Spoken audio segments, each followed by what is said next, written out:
Hello, everybody. Welcome back to Xbox Arsenal, the Xbox podcast. I'm one of your hosts, Corey Dirrig, and alongside me, as always, with a fresh cut, Josh Finney. It's true. I cut all my hair off. They said I cut about 14 inches off. Ooh. Yep. Did you donate it? I did not because they were like, yeah, we need to straighten it. Like, you needed to fill out some forms and we gotta put it up and things like that. I'm like, next time I will. Next time I will. Sounds like a lot of work. You just hand them your hair and say, here? I had a fairly new person cutting my hair too, so I don't think she really knew what to do for that. So it is what it is, but yeah, man. That was one of the quickest haircuts of my life, though. Yeah. I was like, yeah. I was in and out in 15 minutes. I was like, I want my hair cut, but I want to take a lot off. She cut it shorter than I planned. This is at least an inch and a half, 2 inches shorter than I planned. I planned for it to be down past my ears, and well, it didn't get there. So it is what it is. I'm fine. My hair grows fast enough. It's all good. It's all good. Are you going to grow it out again? Not as long as I did. No. I had actually planned to cut it around the last Christmas. I had planned to cut it. After I got my mom's diagnosis, though, I kept it long just to mess with her. And then, crippling depression kept me from going and getting it cut for a while. So I really planned to cut it about 8 months back. I'll probably grow it out to my shoulders again, but that'll be the longest I'll ever let it get. I'll never let it get as long as it did ever again. My hair, first of all, my hair's gone. Yes. On top. Yes. But second of all, if I let my hair grow out, it goes out. It doesn't go down. So there's some pretty gnarly pictures of me 12, 15 years ago with it Well, with how my hair is now, it's funny when I wash it, I have to remember that my hair poofs when I dry it. Mm-hmm. It hasn't done that with how long my hair was. It hadn't done that because it's just the weight of the water. It was just still coming down. But it likes to poof. So sometimes I'll wake up in the morning and it'll just be on one side. Mm-hmm. It's very funny. I look like I'm a wannabe Final Fantasy character. Nice. Corey, you have show and tell tonight. I do, Josh. I do. So, we on this here channel, the Boss Rush podcast channel, YouTube channel, we interviewed Jeff Gardner, and for those who don't know, he was a producer on Oblivion and Skyrim, or Oblivion and Fallout 3. He was the lead producer on Skyrim and Fallout 4, and he was the project lead on Fallout 76. And he just started a new studio called Something Wicked Games about, what do you say, a year ago at this point. And they're making a game called Weird Song, which is this kind of medieval fantasy set in Portugal, and it sounds really cool. And so I got a package in the mail today, Josh, and I'll put pictures on social media so if you guys want to see. But I got this really nice water bottle, one of the nice ones with a handle with their logo on it, and I got one of these sweet pull string bags. It has been a hot minute since I saw a pull string bag. I'm gonna be honest. Yeah, I still have my Destiny one from launch in my closet. Oh my god! Remember those things? I do remember that. I remember getting that, and that was the only time I ever won something they gave away at GameStop at a midnight release. I got one of the marketing posters, which has since been lost to time. Through I've moved about 5 or 6 times since then. It's just been lost over time. Little upset. It was the generic Destiny logo. It's literally the shot that we got at the end of Season of the Seraph where the Traveler is above Earth. It was that, but with Destiny across. A little bummed that I don't have that now. Yeah. I would have liked to have had that. It was good. It was heavy duty. Yeah. It was a good bag. It's a good bag. Mine has a hole in it though, so. But also I've moved 4 times since I got it. And, it's a pull string bag. What do you want from it? It's not like it's gonna carry your entire life. I mean, even a lot of backpacks that are given away like that are cheaply made. So, yeah. But, anyways, shout out to Jeff and Something Wicked Games. I'll reach out and try to get him on this show, Josh. I Because would love that. you and him could, well, I'm sure you and him could talk about Fallout and Skyrim for 3 hours and then turn around and talk about Diablo 4 for another 5. Probably. So I have played a lot of Diablo this summer. yeah. So I'll reach out. We'll see if we can get him on here. So if you're listening to the audio podcast, I actually put that interview on last week, so on this feed. So if you guys want to go listen to it, you can. Josh, before we dive in all this news, crazy, a lot of news happened, and oh my god, a it's lot not of just news. it's not just the FTC stuff. You playing anything interesting or fun or any of those demos that dropped? I started playing Exoprimal this weekend. Oh yeah, how's that? Apparently my view is a lot different from just about anybody else who's playing the game. I think it's bad. This is like the most 5 out of 10 video game I think I've ever played in my life. Oh yeah, see, I heard it was bad from a few people. It's rough. I've seen a lot of people, like a shocking amount of people, like enjoy it. And so I was playing it with our friend Ray, and it was kind of fun with him. But if you don't get a good team, like you're screwed. You're screwed right away. It's so imbalanced. We were going up against guys who are like level 30 or 40 already. What? On like day 2. Yeah. Hmm. They have also, the game is like super monetized. There's a whole battle pass system. There's individual skins you can buy. It's just like, I don't know, it feels a little gross. It's really hard to figure out how to party up in the game. I'm not a fan of it. Shooting dinosaurs is only fun for so long, as in my opinion. Yeah. It's like, I'll play it. I'll probably play the Street Fighter collab when it comes out later this month, and then I'm gonna put it down. When they do the Monster Hunter crossover later this year, which they've already announced, though, I'll 100% pick it back up, just because I want to see if I can find a Rathos with a mech suit. Yeah, I think that would be really fun, but we'll see. That of course would be something cool that this game could do. Yeah. I think Ray said it the best. If this was a movie, I'd absolutely watch this, just with its silly, ridiculous premise. Yeah. So that's all I'm playing. I'm playing Exoprimal, and yeah, not playing anything else right now. Nice. I booted up that Sea of Stars demo. Man, I didn't play any of the demos from the ID at Xbox event, unfortunately. Yeah, like I played it and I was like, man, I want to play this so bad, but I want to wait for the original game because I don't think the progress carries over. And I'm like, as much, and that's the thing I don't like about some demos is like, I would totally play this demo to get used to it, but then I'm gonna have to replay it, and I don't like replaying sections, So I played it for about 20 minutes and was like, I get what it's doing. I like it. It's cool. I'm sold already. Plus, it's coming to Game Pass, so. I mean so the demo did what it was supposed to do, though. Yeah, I would argue. There were a couple I wanted to play, and I was just like, okay, fine. I missed out on them, but I think all the ones I wanted to play are coming to Game Pass anyways. Mm-hmm. So I'm not too freaked out. The not that we've been like really in a drought.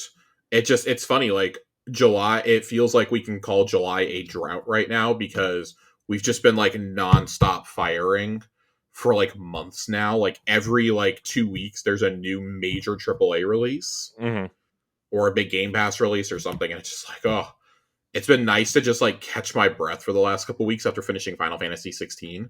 I know. And now I'm like, oh crap, this is probably like the last real chance I'm gonna have to work on my backlog, like maybe ever.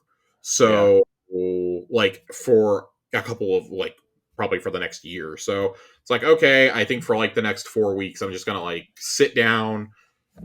It's heresy to say on an Xbox Bob, I'm gonna sit down, I'm just gonna blow through my PS5 backlog. I've got Ratchet and Clank waiting, I've got Horizon Forbidden West waiting.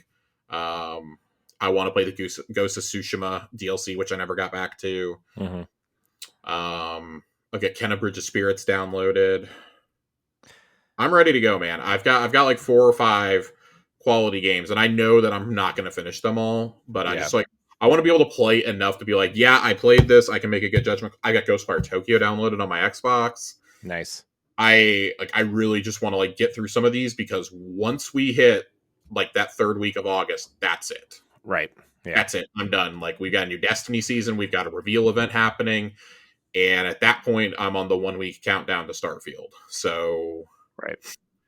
like Baldur's Gate, Baldur's Gate got moved up if you have a PC. I do not have a PC, so that does not help me at all.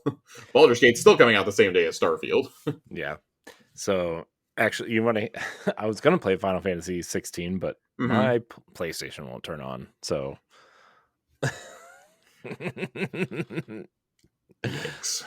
Yeah, so it's 4 to 6 weeks. Goodbye.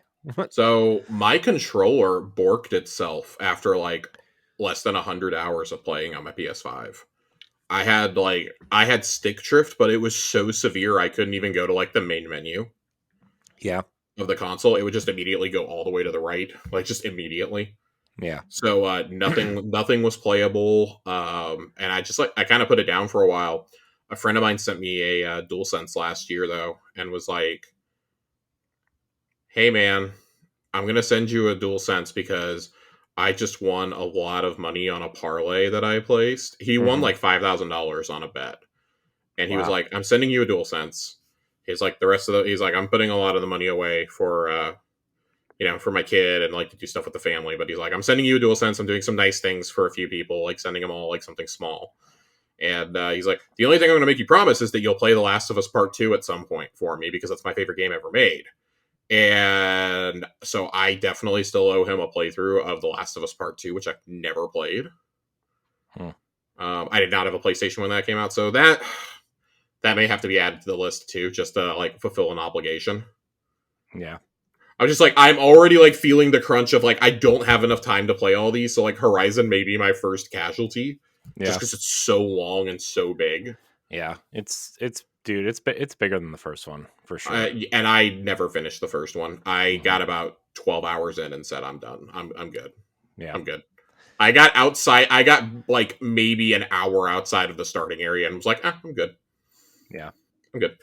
But this is the Xbox Arsenal podcast, Corey. It is, and we had a very busy week. Yeah, we're gonna talk about some Xbox things here, Josh. I think we need to address first, Major Nelson, Larry Herb, aka Major Nelson, host of the Xbox podcast. Xbox Live's Major Nelson. We got to get the full name in there. Xbox Live's Major Nelson.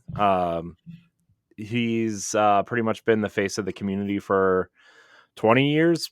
Yeah, more than. And, obviously there's been people that they've brought on like, Jeff and Rebecca, who's on the Xbox podcast, and then, various other people, Malik and, Graham. Yeah. So, I mean, there's been a ton of people that have been involved in the community, but he's been there since the beginning. He's the face.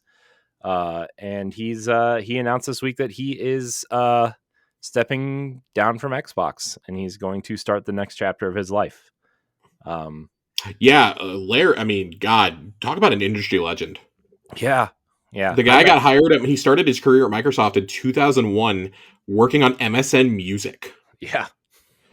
Like, let that sink in for a minute. The dude wasn't even a part of Xbox Live launches. They move him over.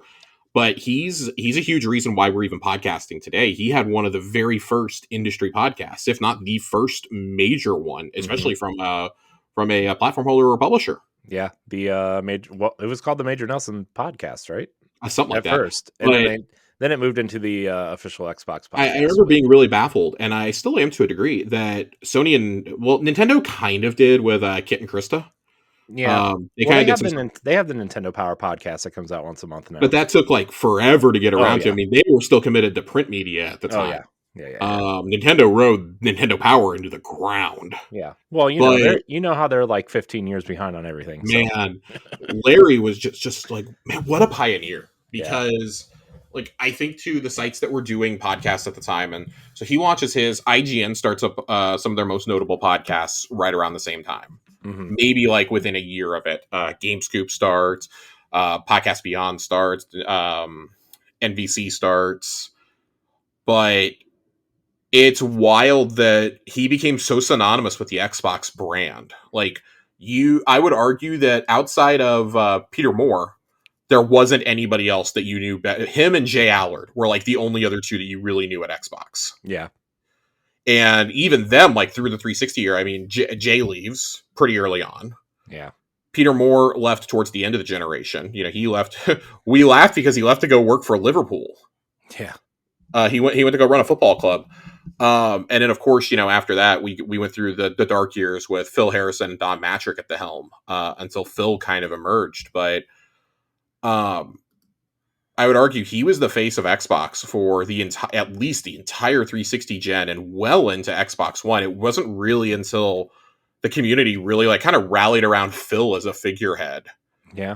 When there started being whispers of him taking over Xbox, that it was like, oh, Larry kind of got to like step back a little bit because it got to the point where he was doing more than I think what his job needed him to do. Oh yeah.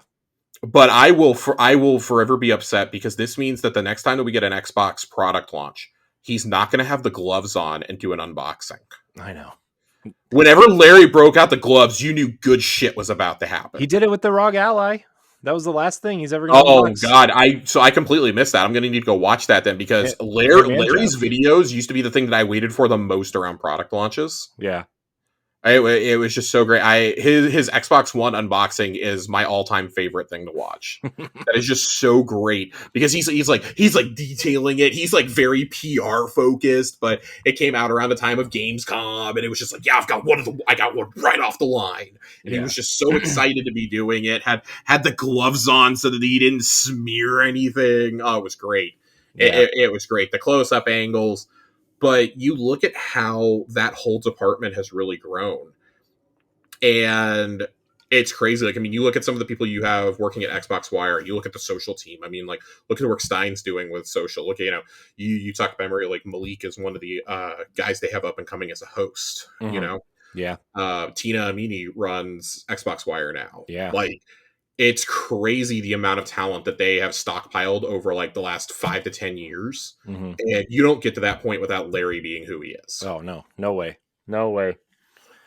I think it's very understated how influential not just Larry and the community team have been, but Xbox has been in general since the brand started. And this, I mean, creating a community, I think maybe he even took a little bit of a page from Bungie at the time, right? With Bungie.net and having that community, but also like doing it his own way, like really servicing the community. I remember it's funny because the last PAX I went to, which I want to say was 2017. It was right before my daughter was born, 2018. Yeah, 2018.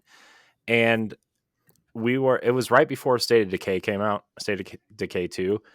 And me and our friend Mitch, who we play Destiny with, we were playing State of Decay and trying to test it out and everything. He walks up he's in the booth playing it with everybody. And like, I was like trying not to die. And I was like, I got to get my phone. I got to take a picture. This is awesome. And then like, he ended up leaving before I could do that. But that was like one of the coolest moments. And that was, I mean, he didn't have to do that. What executive or what higher up does that, Yeah, I mean, he has just he's been all over the place. Like he embraced social media before a lot of people in the industry did. I mean, he was on Twitter from the beginning. But I mean, this dude has been all over the place. I didn't realize he's 65. He does not look 65. Like, this dude's probably retiring, in all honesty. Like, that's probably the next step of his career. But he's also a consultant. Oh, yeah. On top of that. Man, he's just... The Xbox community is worse off for Major Nelson not being around. Yeah. Yeah. Like, I know that sounds a little wild to say about a guy who hosts podcasts, but he's been such a huge part of the community for so long that that's a void that I don't think is going to get filled anytime soon. Yeah. And it's because it's not just hosting a podcast. It's the personality. It's the fact that you were the face of the brand for so long, like kind of unwittingly too. Yeah. Like you kind of just like stumbled into that, but you loved the community so much. Like he went to midnight launches all over the world. Yeah. I saw people talking about, I think it was, who was it? Shinobi on Twitter, I think was talking about this. I want to say it was for the 360 launch. he was saying, "Hey, I remember meeting," or the Xbox One launch or something. I guess it was Xbox One. He's like, "I met you." He's like, "I remember meeting you at the mall in Orlando, getting my Xbox One console on launch night." He's like, I got a chance to talk with you, and that was a really cool memory. And like, all sorts of people were sharing memories. Like, I met you at Halo launches, or at like the 360 launch. I remember the 0 hour deal in the desert, and I remember meeting you at E3s, or at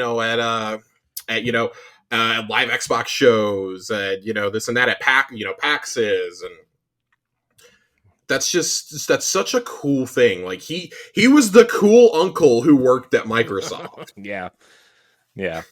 Larry was great. And I know we have like Phil and Sarah and Aaron Greenberg and all these people now, but like nobody's ever gonna hit, I think, especially like old school Xbox fans like Larry. So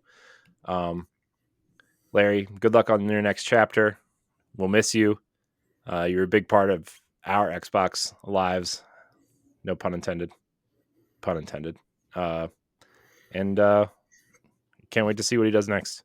Yeah, I'm so excited to see what he does next. Even if it's just in a consulting gig, I'm excited to see who he talks with. I would love to read, kind of like how we got the Soroto Iwata memoir. Mm-hmm. We've gotten Kojima's written a book. I would really love this. Reggie's written one. Obviously, Reggie's book's great, by the way. Yeah, Reggie's book's awesome. I would love to see one from Larry. Yeah, I bet one happens. Maybe that's the next chapter. I really hope it is, because I think he has there's such a wealth of knowledge in his head to share with the next generation. I mean, like the next generation, like beyond us, because I mean, obviously, like, I don't remember a time. I'm young enough to not remember a time that Larry was not at Xbox or the face of it. Yeah. Like, going all the way back to the launch of the 360. God, I was like 12, 13 at the time, and I knew who he was at that point. Yep. Like, for God's sake, in 2006, he celebrated his 200th podcast, if you want to know how long he's been doing this shit. Isn't that crazy? That's wild. That's absolutely wild to me. And podcasts were so in their infancy, and now we make jokes like, oh, everybody's got a podcast. Like, the podcast boom didn't even happen for like another 10 to 12 years. Right. So that's just, man, a guy who was just really the last thing I think I can say about him. A guy who was ahead of the curve in every single way, who was ahead of market trends, who saw where tech was going, just always had a keen eye for stuff. Yeah. And our industry is lesser without him being in such a prominent role. Like, he had definitely stepped back over the last several years. To kind of let Phil and, like you said, Phil and Sarah kind of take that spot. And especially after the Bethesda purchase, he really stepped back. Yeah. And I mean, that's because you've got guys like Pete Hines and Todd Howard, right? Yeah. But I think it's also symbolic of what Xbox became. Xbox didn't need a figurehead anymore because they have creatives who can speak to their own stuff now. You have Tim Schaffer's you have Tim Schaffer's in your country. You have Fergus. You have guys like Josh Sawyer. Like, you have guys who want to interact with the community, and they hadn't really had that before. So, yeah. Yep. He's man. It's just crazy. It's so crazy. So yeah, I don't know if you have any more to say on this, but no, that's about all I've got. He's going to be missed for sure. I like you said, I hope he writes a book. He's got so much knowledge and interesting things to say, probably, especially like through the ups and downs of the various generations of Xbox. Oh my gosh. But anyways, Major Nelson, we salute you. Can't wait for your next chapter. Yep. Oh boy, Josh. Speaking of chapters, with the exit of Major Nelson, Xbox Live Gold is also exiting. Oh man, a moment of silence for a fallen warrior. Just again, like, things that are synonymous with the Xbox brand, Xbox Live. Yeah. Can we so for those who haven't seen yet, so Xbox Live Gold, which is the, what is it, $60 a year now, online subscription, yes, is being morphed into Xbox Game Pass Core, which is it's basically Xbox Live Gold, but instead of getting your 2 free games a month, they're giving you 24 high quality console games to play, online play, and like basically the same features and functions as Xbox Live Gold, right? So they're just trying to roll everything into Game Pass, I think, is the Yes. and trying to, I think so. I have words about this, but I think they're trying to encourage people to just bump up to Ultimate, and everybody gets Ultimate, and because it's funny because for $1 more, you get regular Game Pass on console, but no online play. So that's definitely like part of my annoyance with this. I will say that if you buy, so if they do the deal where it's $60 a year if you pay up front, I actually think this is a steal of a deal. Yeah. Like this is really, really, really good. Yeah. For those who just like you just want to play Call of Duty online with your friends, you know. I want to highlight how absurd it is that we have to pay for online console multiplayer in the year 2023. That's completely and totally absurd. But I think like they wanted to come out and have a way to combat PS Plus's lower tier. Yeah. I'm not sad to see Games with Gold go. That is a program that just Microsoft never really seemed to give a shit about. I mean, they haven't since Game Pass started, at least. You had one solid year of it, and it was pretty soon after they announced original Xbox games would be brought to backwards compatibility, because they did a whole year where it was like every month you were getting old Star Wars games, it felt like. And so like I have every backwards compatible Star Wars game because they were all given away. Yeah. That was cool. Like we got Breakdown given to us. You got some classic 360 games in there, but the Xbox One games never really lived up to the expectation. Like you look at, for example, you look at whatever they have this. I can't even tell you what they have this month. I think it's like Adios and something else. Mm-hmm. Over on PS Plus, you're getting Black Ops Cold War.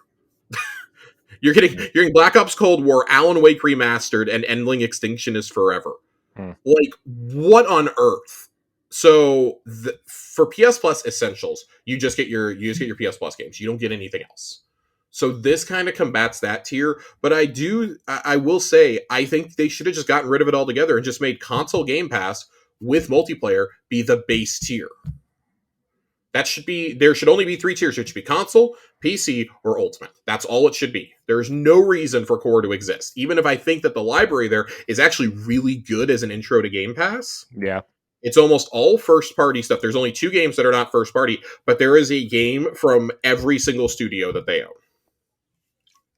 Actually, there's 4 games on here that are not first-party games. But you look at this, and I mean, Among Us, Descenders, Dishonored 2, Doom Eternal, Fable Anniversary, Fallout 4, Fallout 76, Forza Horizon 4, Gears 5, Grounded, Halo 5, Halo Wars 2, Hellblade, Human Fall Flat, Inside, Ori and the Will of the Wisps, Psychonauts 2, State of Decay 2, ESO, Tamriel Unlimited. That is as good of a Game Pass intro as I can possibly expect. Yeah. Yeah, it's a pretty good list. That's a great list. That is a great list to intro somebody to Xbox and to get them interested in some of the IPs. And they have said they're going to add more games 2 or 3 more times this year. Mm-hmm. That being said, and I expect that some of those will come after the Activision deal closes. They'll probably put the most recent Call of Duty they possibly can on it. Yeah. Well, I wonder if it'll be like last year's Call of Duty or something. Yeah, so we'll get into that with the FTC stuff, but I suspect it's going to have to be further back for legality reasons. Yeah. And I think like things like Diablo 3 will be on there, right? Mm-hmm. But I just don't understand why you wouldn't just make for $1 more, like you said, console. But this is deliberately designed to get you to just fork out for Ultimate, and that feels like kind of scummy. Yeah, it's definitely it does say here Game Pass Core $10 a month or $60 US per year. Mm-hmm. It does say that here. It's definitely a choice, especially because, like, I mean, why wouldn't you just fold the Core into the console one and give people online with that one? You know, I mean that would be my take. I would be willing to bet that you would get more subs that way too. Mm-hmm. I think this is a way that on paper they want to say, "See, look, we had a big spike on paper." Yeah, but yeah, I don't know. This kind of feels like they want to, kind of want to say that they have their Game Pass numbers boosted. Oh yeah, 100%, 100%. And I don't know, man. The thing that kills me though is the $10.99 for console with no online play. That's That's the one. that's silly, and they rightfully should be dragged. Yeah, that's especially because like PC Game Pass. I mean, PC you don't need on pay for online anyway. So I don't know, Yeah, man. And I understand that like the paying for online on consoles is the subsidized stuff, but like just include it in the console one. Even if you have to charge $11.99 for the console one, just put online in there because like there's no way to play online now unless you get Ultimate or Core. There's no in between option. yeah. This is bad. This is bad. I think that the idea is good. I want to Yeah, be very clear. The idea behind it is good for the year 2001, or not 2000, 2021, excuse me. The idea is good for 2021. This, if you would have done this during the pandemic, holy shit. Can you imagine? Like, you wouldn't have had the Bethesda games as part of that, but you could have had a very similar package yeah, in 2021. yeah, Instead, you're doing this now, and it doesn't feel like you're playing catch up. It does feel like, okay, your base offering is better. It is better than PS Plus, Essential. yeah, It is just as confusing. It is just as baffling. It is just as bad. I just don't know. For all the great decisions that they've made around Xbox Live for all these years, and that the good decisions they made around Game Pass, this is a bad one. Why on earth would you do this? right. And it's not even like, why would you do this? Like, I get why you would do this, but pricing it at $10 a month looks really silly when for $1 more you get like 6 times the library, but no online play. Like, so they're basically telling you, if you plan to play online ever, your option, and you want Game Pass, your option is Ultimate. This has to get walked back. Yeah, I wonder how fast it's going to take them to walk back, because like, yes, this is good on paper. This is really bad execution though. mm-hmm.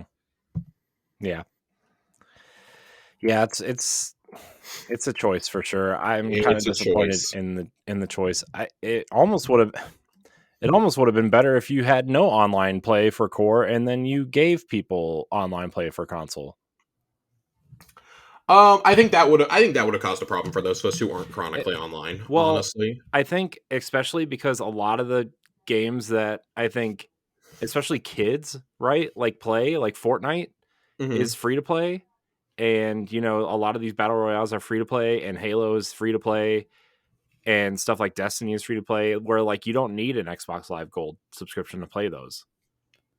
And this would be a better way to get people into the ecosystem. And then if you want to upgrade, you know, I don't know. This just feels weird. I don't This like it. this feels weird, and with there being multiple tiers now, it almost makes me wonder if they're going to start restricting certain games to Ultimate down the line, aka Call of Duty. Yeah, I Like, the want. newest Call of Duty could be locked to Ultimate, which wouldn't shock me. I'm actually a little surprised they aren't pulling this with Starfield, to be honest with you.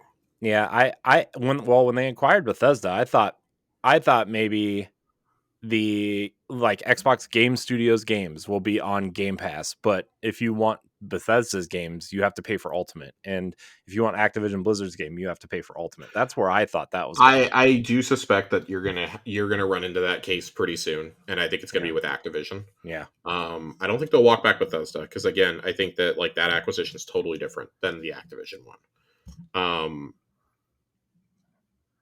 But I would say like that, or like if it's like a major third party game, I could see that being restricted to Ultimate. yeah, Something like Silk Song, I could see being restricted to Ultimate. Just like, as you know, when it comes out, it's going to be the biggest indie of the year, right?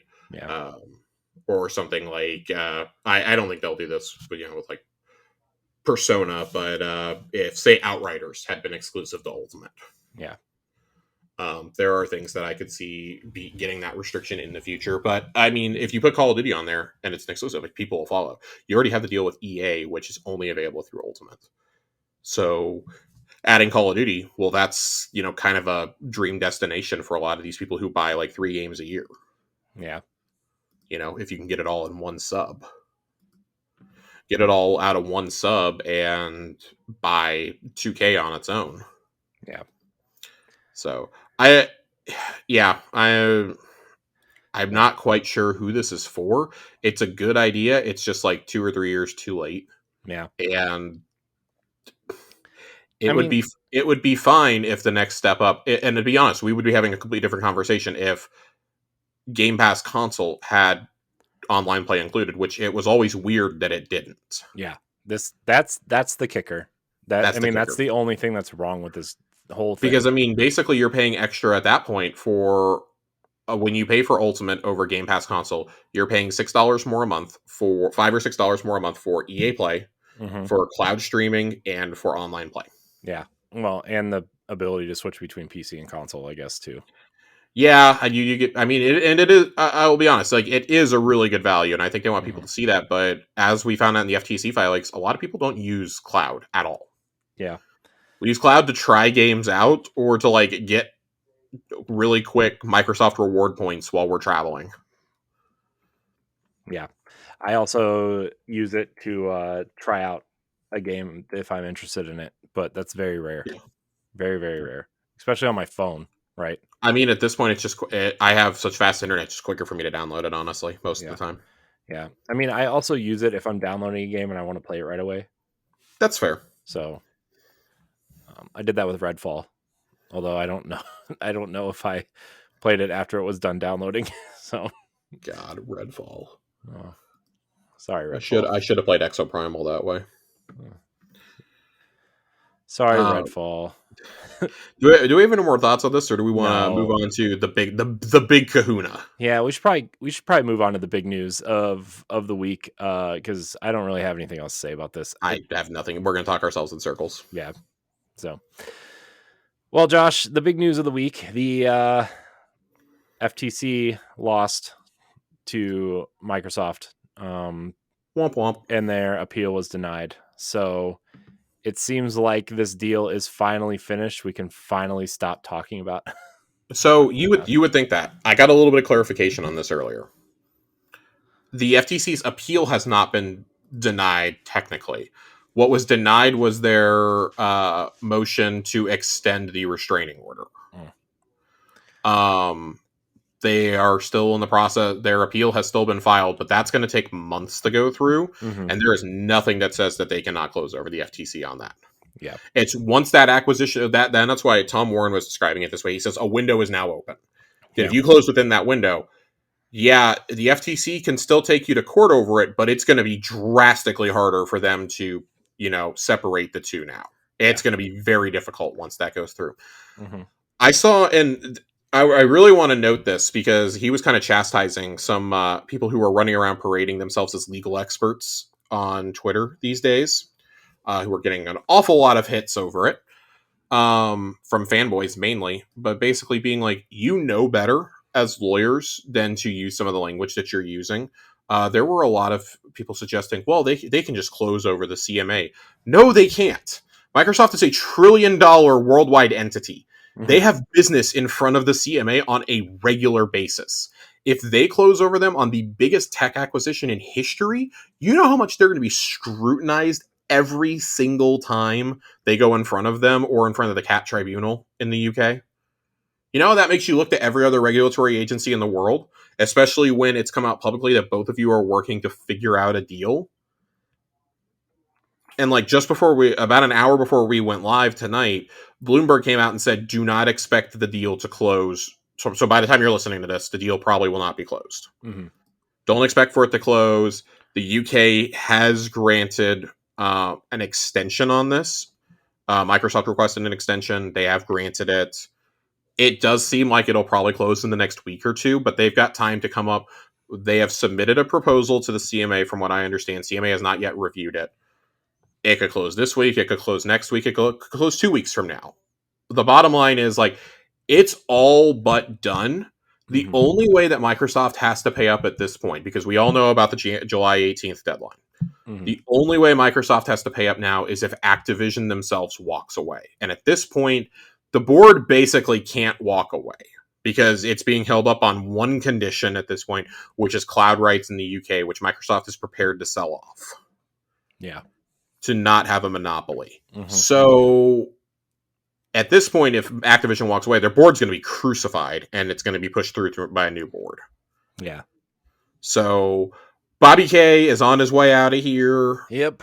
And is what was the number? $400 million parachute? It's over $400 million for a golden parachute. So on one hand, I wanted this to fail so he didn't get $400 million because he is genuinely one of the most evil people working in games. Yeah. On the other hand, we're getting him away from this company and out from being the overlord of 17,000 employees. He can no longer hold certain platforms or games hostage. I found it personally amusing that it came out this week that he went to Jim Ryan in February 2023 earlier this year to try and get a deal worked out before all the CMA and FTC bullshit started. And he basically told Jim, hey, I want to strike a new deal with you. Basically, in case this falls through, I want to keep the same deal I had with you, like the 80-20 split. And Jim told him to his face, no, because I'm hoping that this fails. Well, that's backfired. Yeah. But I do think that Sony probably got a pretty favorable share deal out of this. It's been speculated that the deal that them and Microsoft struck Sunday night is most likely to the tune of a traditional 70-30 split. Yeah. That Microsoft's not going to sit there and charge them 80-20, that's the right move. Let's be totally honest. Yeah. And that deal, it's a 10-year deal, the same deal that they gave Nvidia and that they gave Nintendo and all those random ass cloud services that none of us have ever heard of. Right. Yeah. And basically have gone boing or something that was I have no idea. I laughed at some of the names. I'm like, I've never heard of these, but whatever helps your case, man. Yeah. This is between billion-dollar entities. This does not concern me at all. I'm going to get to continue to play these games. That's all that matters to me. But I think you look at this and you go, oh my God, this is finally ending. That deal is only for Call of Duty for 10 years. Yeah. Supposedly the original deal that was floated last year was a contract for all Activision Blizzard games for 10 years. And that was the one that was rejected. I need to find a source on that one because I have not been able to source that one myself. That's, just what I was reading. Yeah. That wouldn't shock me. But at the same time, I don't expect too much to change. I really think that Microsoft knows that they have to handle this a lot more delicately than they did the ZeniMax deal. Mm-hmm. Because look at how they've been raked and drugged through the coals for the last 2 years because they won't commit to 2 games that don't even exist yet if they'll be multi-platform. In Fallout 5 and Elder Scrolls 6. Everyone wants to point to Starfield as the example, and it's like, well, they've pretty publicly avoided saying anything about Elder Scrolls 6 or Fallout 5 because they're like, one of those is in pre-production, the other one's barely an idea at this point. Yeah. If I were a betting man, I would say that if it's a classic Activision IP, i.e. Crash Bandicoot, Spyro, I think they still have the Tony Hawk rights. Yeah. Activision does, yeah. Call of Duty, obviously, and then, Diablo and Overwatch on the Blizzard side. I would imagine that those all stay multi-platform. I would be absolutely floored if they came out and said Crash Bandicoot is now an Xbox exclusive. And I'd actually be a little mad about that. Yeah. I think classic IP like Crash and Spyro that did not even originate on your platform should not be kept off of other platforms. Yeah, I'm pretty sure a lot of the Activision Blizzard stuff's going to stay multi-platform unless it's like a brand new IP. Because Blizzard brand new IPs obviously won't. Those will not go. Well, Blizzard has that new IP they're working on, right? Supposedly, that's still so early though. Yeah, I know. I can't imagine that going multi-platform. That it'll get Starfielded. Mm-hmm. The one that I'm kind of watching right now is it came out this week. Jess Corden was kind of confirming that Starfield 3 exists in some shape or form. If that comes to console, Starfield is, of course, an RTS. You mean if that StarCraft? Yeah, StarCraft, whatever. StarCraft 3, StarCraft, Starfield, whatever. I was going to say Starfield 3. If StarCraft 3 does come to console, I wouldn't be shocked to see it get PlayStation because it's never been on PlayStation. Yeah. Starfield's never been on. Same with Warcraft. Like, I think those are the technicalities they'll use to get out of it. Mm-hmm. As well, this was never on there and this and that. I think when you get into things like Prototype and like the Hexen reboot that we know that Phil was clamoring to do, that's where I think it gets a little foggier. Like, well, do we put this on PlayStation or not? Like, the original games were on PlayStation in those series. Mm-hmm. Do we do that again? Yeah. I mean, I think if you reboot Prototype, I doubt they would make like Prototype 3. I bet you would just reboot Yeah. that, right? I would have to say it would be a reboot. Both of those, I think, would be reboots. I would almost see it be like a Prey situation where it really has nothing to do with the originals. You just make a new story. This is what's going on. Maybe you. Well, I mean, the original people who made those games have long since moved on. Oh yeah. So I thought Prototype was a cool idea. It was kind of like a poor man's Infamous at the time. Yeah, and I mean, we know that part of the reason that Microsoft wanted this was for the IP, right? Mm-hmm. The IP and the development studios. I'm almost right now. I want to take a second to talk about this. They are going to get, King and Blizzard, obviously. Mm-hmm. You're going to get 8 studios with Activision, and all 8 of those studios are Call of Duty studios at this point. Yeah. Let's talk about like what a breakdown looks like between the 4 main studios and the 4 support studios. Mm-hmm. So you got Infinity Ward, obviously the flagship studio that works on Call of Duty. They're not dropping Call of Duty. No. But they are working on, we know from a job listing last summer that they are working on a RPG of some kind, and they have hired a lead designer for that. As of last summer, there was a team last year, I believe, roughly 15 people working on it at their Krakow office in Poland. So kind of curious to see what shape that takes. We probably won't see that before the end of the generation. That's probably like a 2026, 2027 game at earliest. Yeah. So you gotta figure they stay on Call of Duty also.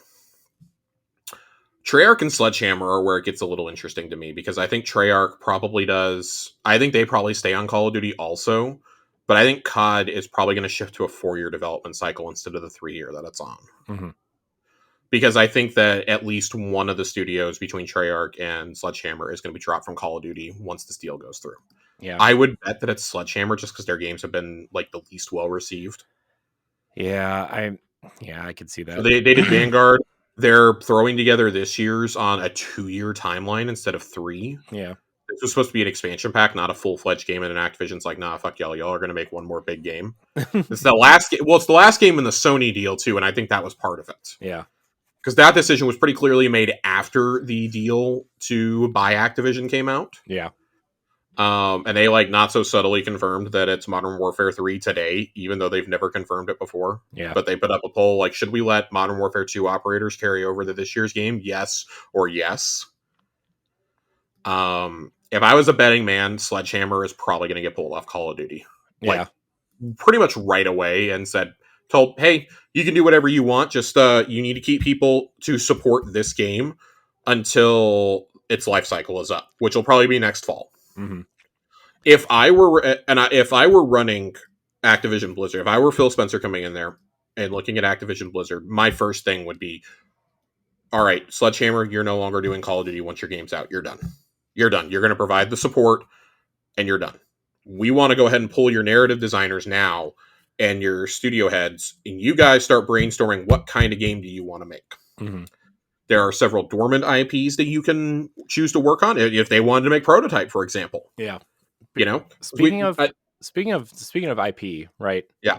Do you think, and I've seen a lot of this going around online, and my opinion is that it's not going to happen. But do you think Microsoft, after this acquisition, would go to like Marvel or Hasbro and try to get those Transformers or Marvel games back somehow? I think it would depend on how the rights have shaken out at this point. Yeah. I would say it would probably be easier to get the Transformers ones than the Marvel ones. Mm-hmm. You could. I mean, I think that the hesitation would be that you can't list it to other platforms. Yeah. Now, if you were to come in and do like a remaster collection, kind of like they did with Crash and Spyro, then I think that could work. Yeah.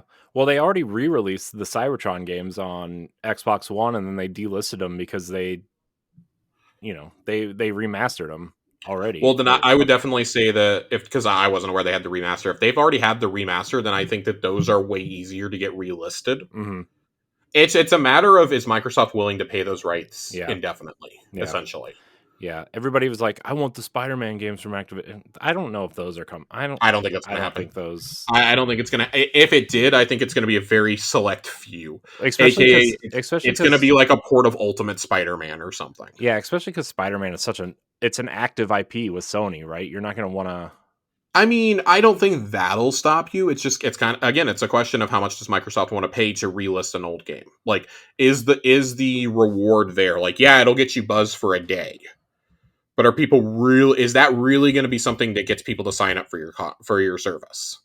I think that's kind of what they're weighing here, because you look at what Game Pass is going to add right away. It's going to add Call of Duty. It's going to add Diablo. It's going to add Overwatch perks. It's going to add Warcraft and Starcraft on the PC side. You're gonna probably get the old prototype games. You're gonna get probably King's Quest. You know, the King's Quest remake that they did last gen. You're probably gonna get Tony Hawk. You're gonna get Crash Bandicoot. You're gonna get Spyro. Like, those are not small IPs outside of prototype. Like, the rest of those are all pretty notable IPs in the history of gaming. And I think that whatever you get on Game Pass is going to have to sustain you for a few years, because these studios are so entrenched in the Call of Duty machine, with the exception of Toys for Bob. Toys for Bob was just, I think, getting ready to assume their duties of working on Call of Duty, probably for this year's game, because Yeah, they just released Wumpa League. yeah. Was I that think them? they're, Was that them? I Did they do believe, Wumpa League? I believe they did Wumpa League. If I could get a fact check while I'm talking, I'm looking. I believe that they are the ones who did that. Um, Crash Bandicoot, Wampa League. is that them or Beanox? I think. Oh, that didn't help. So yeah, if you do that with the three main studios and you shift to an every 4 year release, that allows you to have a COD every 2 years, a 2 year support cycle. Like, that's probably for the best. Mhm. That also lets you position it to where if you start the every other year, like you skip 25, for example, just get 24s out. Treyarch's had 4 years to work on it by that point. Great. You skip a year, 26, you have Infinity Ward. 28, which is when Microsoft expects the next consoles to release, you have Treyarch's game for the launch. That means your first fully next generation one in 2030 is Infinity Ward. Your flagship one is the first fully next gen one. Mhm. And I think that lets you cut bait with Series X at that point and say, hey, you want to play the next one? Go buy this or go buy PlayStation 6. And maybe that, like, kind of reassures Sony of, hey, we don't need your tech right away. Like, we can just have the PS5 version available on your next console. We'll be happy to do the visual upgrade or the fidelity or whatever once you want to provide the dev kits after the console is commercially available. Mhm. You know, maybe make everybody all around happy. I don't know. Then you have the four support studio. Well, you have Raven. You still have Raven, which, sorry, Raven, I think you're stuck doing Warzone. Yeah. Well, You're I think you're stuck doing it. everybody that was, I mean, it's similar to High Moon, right? Where everybody left that was working on normal game, or quote unquote normal regular games. Yeah. And because High Moon, obviously they were doing Destiny maps for a while, and then they got moved on to Call of Duty, and then Raven, everybody kind of left. I think what was their last game? Wolverine, or what was the other game they did? Anyways, oh, the Wolfenstein game that they did. They did Wolfenstein. They've done stuff. They've done stuff since, I think. But regardless, they're like the lead developer on Warzone, so they're not developing anything. I would highly I doubt. mean, I think you could pretty easily break off part of that studio though and be like, hey, we want to carve out like a quarter of your studio to work on a smaller game. Yeah. And I don't think that would necessarily be a problem. Like, I really think those studios are so big. Those four lead studios are so big that I think they would like for them to carve out niches other than Call of Duty. I think Sledgehammer's the one of those four that gets completely pulled off. I mean, heck, maybe let Raven work on a like free to play zombies if they don't want to leave Call of Duty altogether. I don't know. Like, there's some things you can do there. The four smaller studios are, I think, the interesting story here. You got Demonware, which is a support studio that they're exclusively support. They don't make their own games. They never have, Mm-hmm. to my knowledge. They are probably stuck doing support work for, I wouldn't say just Call of Duty. I would say they're probably going to be making Halo and Gears maps too. Yeah. I would say they're probably going to be, and I think also like if you go to this kind of support cycle, that allows them to help with other games also with other FPSs. Yeah. Toys for Bob, we've kind of talked to them to death because that's the studio that I think like you need to get in there and save as quickly as possible before people leave en masse. Several have already left that worked on the Crash game a couple years back, but just go in there and tell them, hey, you guys can do whatever you want. Do you want to do Crash Bandicoot? Do you want to do Spyro? Or just like open up a suitcase. Here's our old Rare properties that haven't been touched in eons. Would you like to? What if they came out and told us that, hey, we're going to go into super early production, like at next E3, they come out and they say, we're pleased to announce that Toys for Bob, as their first project under the Xbox brand, is staffing up to work on a brand new Banjo-Kazooie game. But to tide you over, we're going to do a Banjo-Kazooie and Banjo-Tooie collection. I mean, that would be great. I mean, I think that would like a remake, like a remake master, like the Insane Collection. Oh yeah, like a Crash Bandicoot collection. That would be awesome. Give me something like that. That'd be awesome. Give me something like that. Do that. But when you do that, just, I think you could even offer that as an olive branch and be like, Nintendo, you want in on this? Yeah. Like, because, it's kind of like a wink, wink, nudge, nudge. Thanks for standing with us through all this bullshit. Right. Yeah. Because those games were originally on Nintendo. Microsoft and Nintendo have gotten along real well when it comes to things like Banjo-Kazooie and Minecraft and stuff like that. You mentioned High Moon Studios. I would suspect that High Moon probably gets pulled off support too and just been like, hey, we're going to keep some of y'all in reserve in case we need you for support, but we'd like for you to work on your own thing. You guys have roots in sci-fi games. Do it. Go strike a deal for those Transformers rights and let them make a new Transformers game. I don't see anything wrong with that. You're gonna have to restaff some of these studios with narrative directors and quest designers and things like that. You're just gonna have to. Like, that is realistically rebuilding those smaller studios at Activision is a big thing. Like, can Vicarious Visions even be saved? It's been absorbed into Blizzard. Yeah. The answer is probably no. That team's probably gone. Yeah, I mean, they're probably so distributed on other projects. It's not even funny. Maybe you could pull the people who worked at that studio at one point. Yeah, I mean, I imagine you could probably do something like that, right? Because the story that I heard was that Activision was going to do Pro Skater 3 and 4, but they'd already made the decision. By the time they saw how good Pro Skater 1 and 2 had done, they had already been absorbed into Blizzard. Yeah. And so they canceled it because they realized very quickly no other studio could do it the way that, because they tried it with other internal studios, from my understanding, and nobody could get the gameplay right. Yeah. The way that Vicarious could. And so I got to think that maybe they try to save that. Even if it's just to do Pro Skater 3 and 4 and like Underground 1 and 2 remasters. Yeah.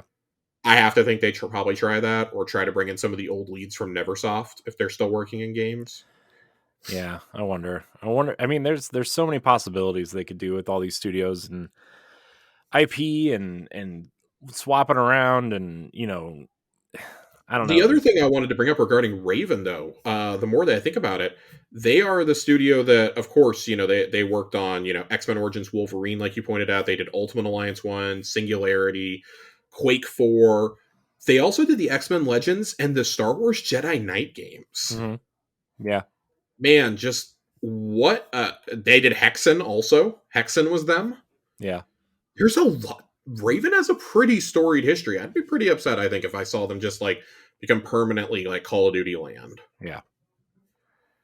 Even though they have been, but they have a pretty close affiliation with, or history with, id Software going back, years and years and years.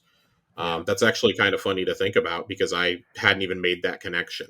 Well, I mean, the Call of Duty engine is built off of some sort of altered id Tech, right? I mean, at least originally it was. So. Yeah, and I'd be, oh God, what was the other? There was one. I feel like there was one other studio that they're acquiring and all this that I don't. Beanox. That's what I was trying to think of. Beanox has worked on other things besides just Call of Duty in recent years. They did support work on Pro Skater 1 and 2 and on Crash Bandicoot 4. They also did... they did a bunch of Spider-Man games at some point. They did the Crash Team Racing game a couple years ago. Oh, man, that'd be so... dude, they could do some sort of Crash Team Racing again. Or like... Yep. like a not Diddy Kong Racing. Yeah, so other things that Beanox has worked on over the years includes Spider-Man Shattered Dimensions and Edge of Time, The Amazing Spider-Man 1 and 2, the Skylanders series, which they co-developed with Vicarious Visions and Toys for Bob. Mm-hmm. And then they've done support work on the last several Call of Duty games. Yeah. Well, not the last several. They haven't supported one since 2020, so that leads me to believe they're probably supporting this year's.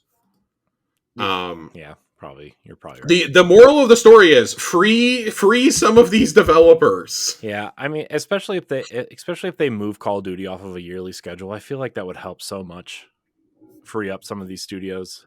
Well, I mean, because if you don't switch to like an every couple of year rotation with Call of Duty, the other problem is you're gonna steamroll your own franchises because I mean, you're gonna want Halo to breathe in there. You're gonna want Gears to breathe in there. You're gonna want Perfect Dark if it ends up. Being the shooter franchises alone that you have, like that's leaving out like shooter adjacent franchises like Perfect Dark. Yeah, you have Halo, you have Gears of War, Doom, Wolfenstein, Quake. You do have the rights to Quake, by the way, which we're pretty sure is the next id Software game. Mm-hmm. Yeah.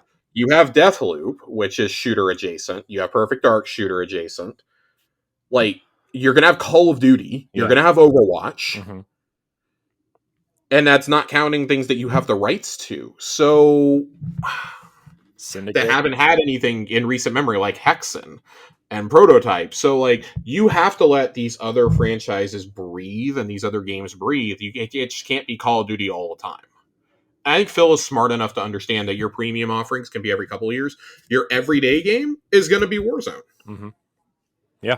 But I also do wonder if acquiring the third biggest battle royale in the world, is that going to make them pump the brakes on the initiative to do Halo as a BR? I don't know. I kind of feel like Halo and Call of Duty are two different audiences for the most part. I'm not sure. I'm not sure anymore. I'm not sure what the audience for Halo is anymore. Although, did you see that Black Ops 2 had a bigger player base than Halo Infinite? I did, and I think that's the other thing is if you announce that Call of Duty is going to take a year off, even if it's next year, but hey, the game's on, we're going to boot the servers back up on 360. Mm-hmm. And like do some server work on like even like the PS4 and Xbox One games. I think a lot of people would flock to those. Mm-hmm. And there's nothing wrong with that. Mm-hmm. So, a little curious to see what ends up happening there. There's just so many talented teams, though, and like I think we've lost sight. When they started working on this deal, it was 10,000 workers. Activision has hired 7,000 workers approximately in the last 18 months. Yeah. And that's crazy. Like, so you now have to absorb all those employees. You have to figure out how to get them integrated. That's going to take years, by the way, to get them integrated into Microsoft proper, which is largely why they're going to keep Activision Blizzard King separate. And your other great challenge is, how do we transform King from being basically a match 3 developer and a gacha developer into an actual like mobile powerhouse? Right. You can have your Candy Crush shit, but y'all are going to hire actual developers who want to make good mobile content. Yeah. Because that's going to be them and Blizzard. Mm-hmm. Blizzard's mobile divisions are going to be the cornerstone of what will become Xbox Mobile. Right. And then Bethesda has what's it called? Roundhouse? That's not right. Roundhouse. Roundhouse is an actual developer. Who's their mobile developer? They're a console developer, not actual developer. That was really poor wording on my part. AlphaDog is the mobile developer. Yeah, that they have AlphaDog and they have Bethesda Montreal. Yeah, which have worked those studios. AlphaDog is a fairly new team. They've released Mighty Doom, I believe, as their first game. But Bethesda Montreal did Fallout Shelter, Blades, and ESO Legends. The card battler. Yeah. I'm curious to see what they do with Blizzard's mobile division, because we know that Blizzard has at least one mobile game in development right now that's unannounced, and that they have canceled a Warcraft game in the last couple of months. In like the last 6 to 12 months, they've canceled a mobile game for Warcraft. Mm-hmm. I have to think the other mobile game is either a brand new IP or it's StarCraft. I wonder if StarCraft Mobile would make sense. I mean, if you do it as like a tactical shooter, it would. Yeah. Which, let's face it, StarCraft is probably the franchise that needs to move most into the 21st century over there. Oh, yeah. Dude, that I almost franchise wonder, is... you and I wondered aloud on one of the last Arsenal X episodes that we did about the initial announcement of this. Could we see the return of something like Call of Duty, of StarCraft Ghost? Yeah. Could we see a concept like that play out again? Yeah. I mean, you could do StarCraft Ghost, you could do StarCraft Tactics in a almost like an XCOM style way, right? That I would mean, make a lot of what's sense. called Flash Damage? What are they doing these days? Right. Like seriously. Yeah, I know. I know. I feel like Splash Damage just announced the game actually. They're owned by Tencent now, so I'm like being kind of facetious about this, They're but developing that Transformers Reactivate game, very curious to see how that turns out. which is it's a VR game, right? That's a VR game. Is that not a VR I game? I, I don't I know. don't know. I don't know enough about it. Oh, it The is nope, Transformers license is hopping these days, though. nope. Coming to PC and consoles. Okay. Interesting. All right. Well, I mean, I think that you could pretty easily do some tactics on that end. Part of me hopes it's just a new IP, honestly. Yeah. Like we've seen that Riot has had some success doing that, or having things very loosely connected to League. Right. And they've had pretty good success over there. So I'd be interested to see if they could do that. Yeah, that'd be cool. If maybe Xbox could replicate it. Yeah, it'd be cool. I hope they can integrate this. I hope they kind of learn some of their lessons from Blizzard or from Bethesda, and kind of being more communicative. I hope they They communicate need to be better, more hands-on. right? Yeah. I'm going to be honest. Phil needs to come in there, and one of the things that he's going to have to do is he has to put somebody he trusts over there. Not because they're like triple the size of Bethesda, but because, let's be honest, most of the reason Microsoft's been able to do this purchase is because of all the workplace issues that Activision and Blizzard had. Oh yeah. Gazoon tight. Thank you. I'm starting to feel a little under the weather. That's not good. Got a cold when it's 105 outside. That's not. Go outside. You'll warm part up. of the part of the concern is you got to put somebody you trust in there, and the question becomes, I think, for Phil, I don't think you want anybody from the Kotick regime. No. Well, I would say Rod Ferguson would be the one I would point at and be like, "Hey, you did a pretty great job of turning Diablo around." Well, so that's what I was going to kind of point to him as like maybe leading Blizzard going forward. Yeah. And maybe moving, because there was some controversy around his appointment to run Blizzard in the first place. Maybe moving Mike Ybarra over to be like the Call of Duty franchise director. Yeah. My proposal would be, I know you and I both share this same thought that Sarah Bond is being groomed to be Phil's replacement eventually. Yeah.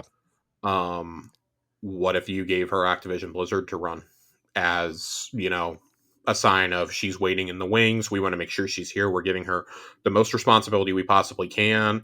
Or, you move Matt Booty over there and you let her take over Xbox itself. You let her take over Xbox Game Studios. But I think it has to be somebody that Phil trusts. And again, you mentioned Rod Ferguson. I think Rod is pretty in place to help run Blizzard. Yeah. As it stands.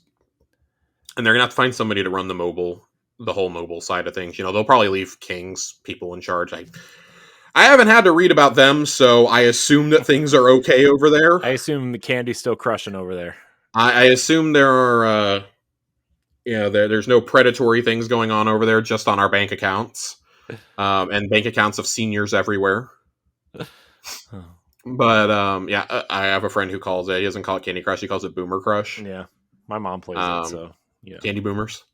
But I think that there's you're gonna have to do a big leadership shakeup, and that's anybody who doesn't think you need a leadership shakeup over there. Just like come back when you're ready to talk seriously. Like there's a reason why Microsoft's able to go through with this, and it's because they have so many issues over there. Mm-hmm. There's a few other people, like higher up Activision people, that I suspect are going to have to go also. Yeah. But I do think they'll probably keep some of the members of the board in there during the transitionary phase. Yeah, sure. And if I remember reading correctly, they are going to appoint a few of the Activision board to the Xbox board. Yeah. They're going to grant them some board seats, while still making sure that Microsoft and Bethesda retain major control. So I'm just curious to see how this all shakes out. I mean, we're just now seeing Bethesda's integration come into play, right? So, and they've been a part of the Xbox family for 2 years, a little over 2 years now, going on 2.5 years. It's been almost 3 years since the announcement. It's gonna take Activision a while. Like, we're probably not gonna see the first real effects of this. Like, Call of Duty coming to Game Pass is such a small thing in the scheme of all of this, Right. that you're probably not going to see the real effects of this on the industry until like 2026, 2027. Yeah. Like, we're gonna be relitigating this in like 5 years, going, was this a good idea or not? And I'm probably still gonna be sitting here going, there's not enough data. I don't know if I can tell you that, yes or no. Like, I'm dead ass. Yeah. I'm dead ass about it. I would expect Activision, and I think Activision is gonna go pretty quiet for the rest of the generation, outside of, Call of Duty and, maybe a couple reboots here and there. I don't expect to hear much from them. Just heads down, working. Yep. Yeah. And kind of adopt the Blizzard and Bethesda mantras of just fucking work. Yeah. Just fucking work. Let's not have any more controversies. Let's, work on rebuilding the culture within this company. Let's get it to a place where we can say proudly, yes, this is a part of Xbox. This is a part of Microsoft. They have our values, and not whatever the fuck was going on at Blizzard and at some of these Activision studios, under Bobby Kotick's watch. Yep. And let's make it to where a guy like that can never wield that much power in the industry ever again while we're at it. Yeah. What do you think is really going to happen to him? You think he's just going to be some sort of a consultant? I mean, he's a rich fuck, so he's probably going to invest in something. He seems to really like Web3 and blockchain tech, so I expect him to do that. I don't know, fund startups, or I mean, I could see him weaseling his way into a company like EA or Ubisoft, honestly. Oh man, what if he took that money and like either invested in Ubisoft to become, oh my gosh, what if he started leading Ubisoft? Oh god. Because I mean, here's the thing: like him or hate him, Bobby Kotick's strategy made them an assload of money over the last 20 years. You can't argue that he didn't get shit done. I guess you can't. I mean, I don't know how much he actually got done. You can't argue that he didn't monetize the hell out of everything. Yeah.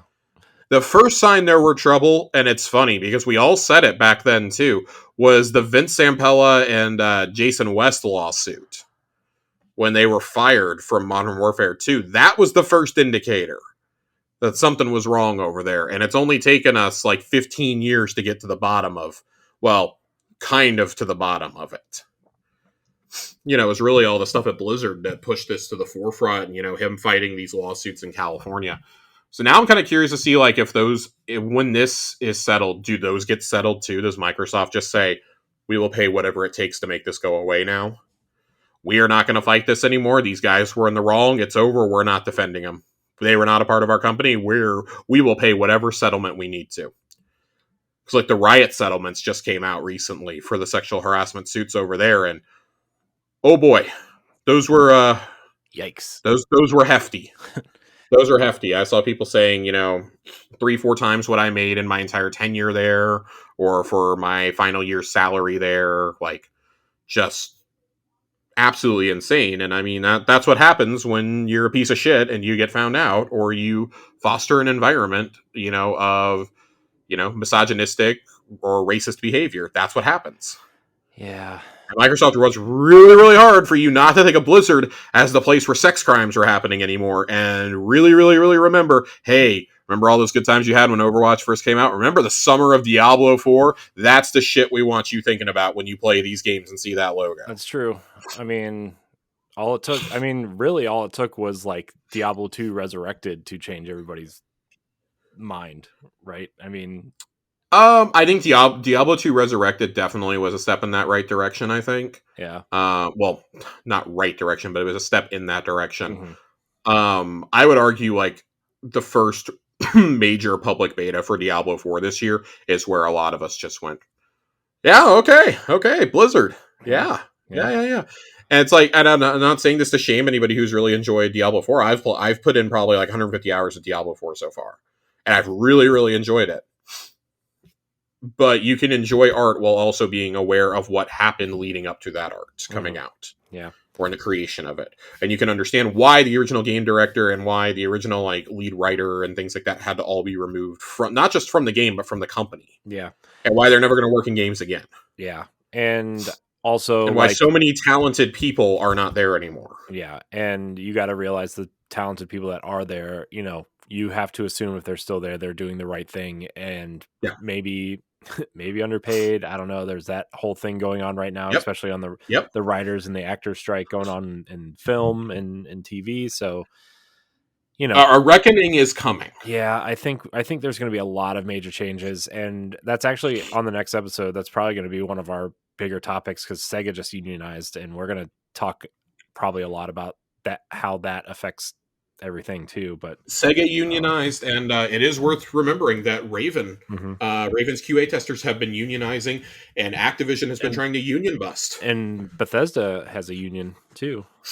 It is worth noting that in the case of any union that springs up under Xbox, Phil Spencer and Satya Nadella have said they will voluntarily recognize those unions.